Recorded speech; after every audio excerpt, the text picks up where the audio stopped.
Hi,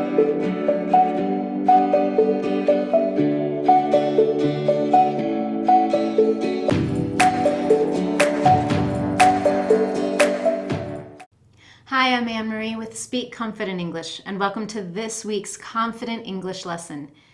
I want to start with a question for you. I'm curious if you've ever heard this rule about giving presentations in English. Number 1, tell me what you're going to tell me. Number 2, tell me. And number 3, tell me what you told me. Essentially, what it's talking about are the 3 parts of a presentation. The introduction or the opening, where you tell me what you're going to tell me. You give me the highlight, the quick overview. And then the second part is the body. And this is where you tell me everything. You give me the key points and all the details I need to know. And then finally, you tell me what you told me. This is the conclusion where you summarize the key point or focus of your topic. Today we're going to focus on that second part, the tell me or the body. This is where you have most of the information in your presentation, everything that you want to share, whether that's with a small group at a business meeting or hundreds of people at a conference. I want to break today's lesson into 2 parts. Number 1, how do you organize that information in the body of your presentation? And number 2, how do you make it easy to follow?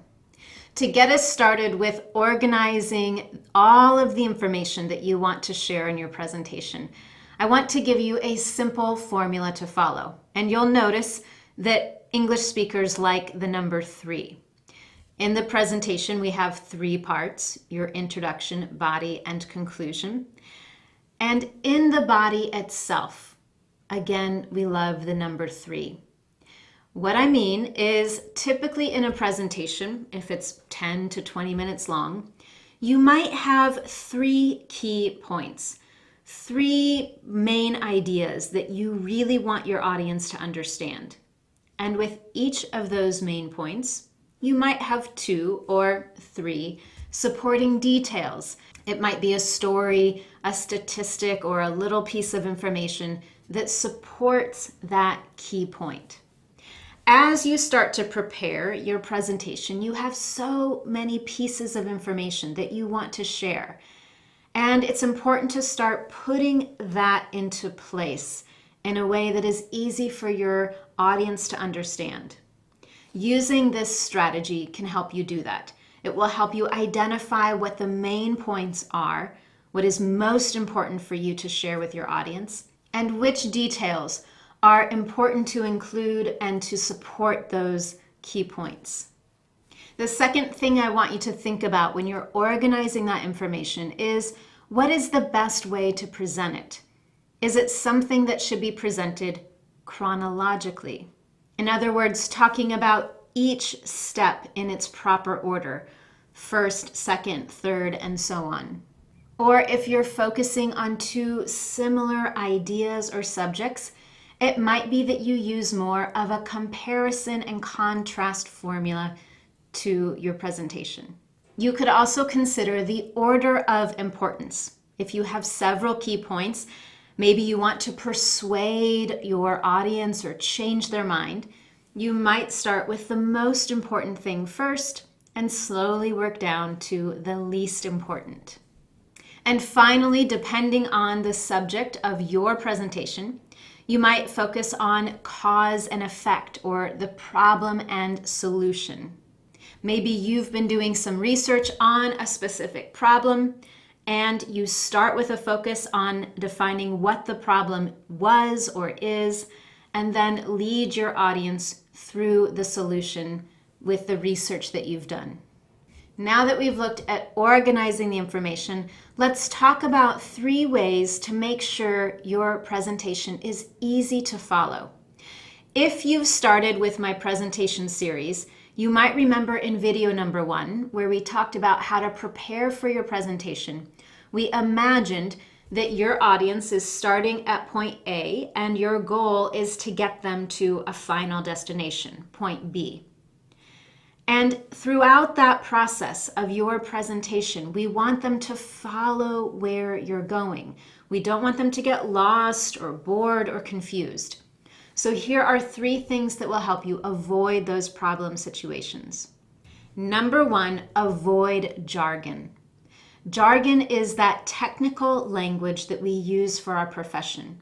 If you use business English, financial English, medical English, law English, aviation English, English for teaching, all of those different professions have technical language. Everyone in your profession understands that language, but outside of your profession, people get lost. We want to avoid that technical language, that jargon in a presentation. Unless you are speaking to a group of people who have the same profession as you. You're a software engineer and you're talking to software engineers. You're a marketing consultant and you're speaking to other marketing experts. If you're doing that and everyone understands the same language, the same jargon, then you could use it. But as much as possible, I recommend avoiding it. The second thing that you can do to make sure that your presentation is easy to follow and understand is to keep it simple.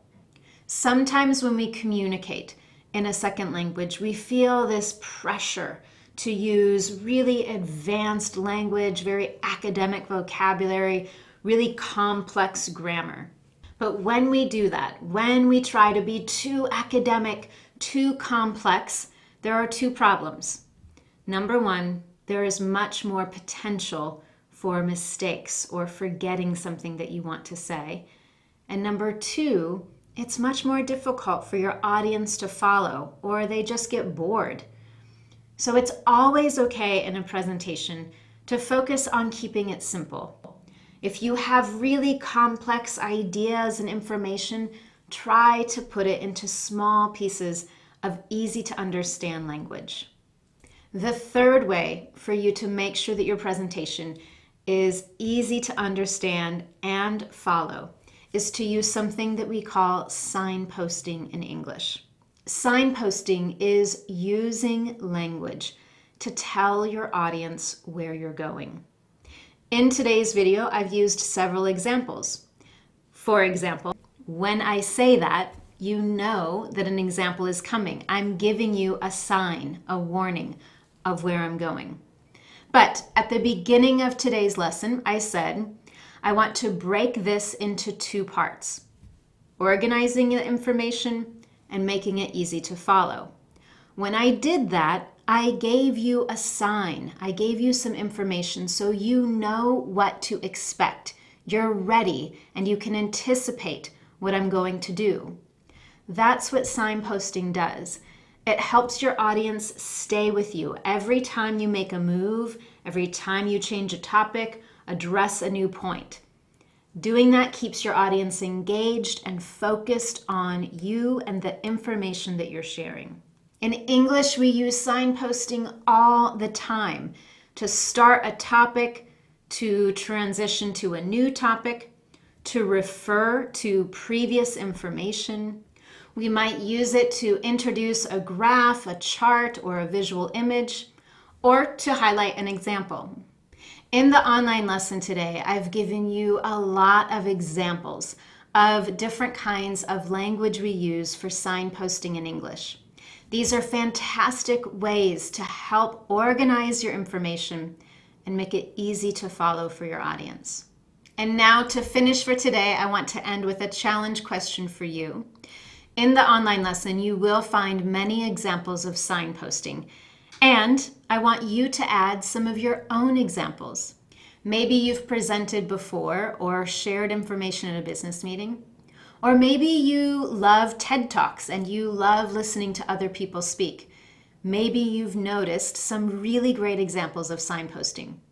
Or if you've joined me for one of my classes, if you've been a student of mine in Fluency School, you definitely know signposting, and I'll be looking for you to share some of your comments in this lesson.